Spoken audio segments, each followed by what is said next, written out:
Our Father who art in heaven. Have you ever considered the Lord's Prayer along with the Lord's Passion or Lent? It's in Matthew 6 where Jesus gives us the Lord's Prayer.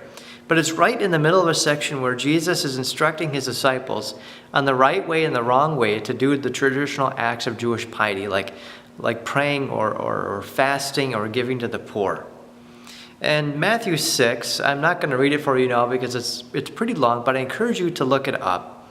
Matthew 6 has been the traditional lesson for Ash Wednesday for many hundreds of years.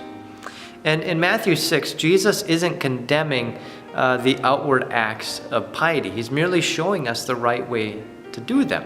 But what Christ is condemning is that in doing them, we want to show others just how good and righteous we are, because we're not.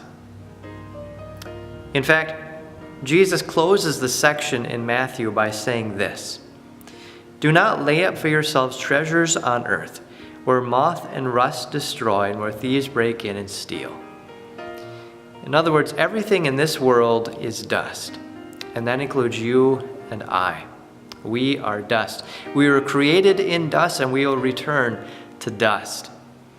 We are completely sinful from birth. We have nothing with which to come before God. We are unable to come to God or know Him. But through the Lord's Prayer, Jesus also tells us something else about who we are.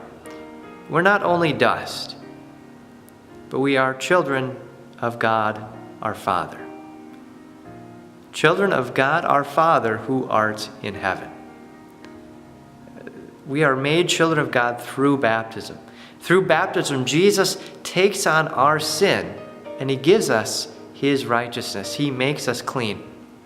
In fact, the reason why ashes are drawn on foreheads in the shape of crosses on Ash Wednesday is not only to remind you of your sin, but of your baptism.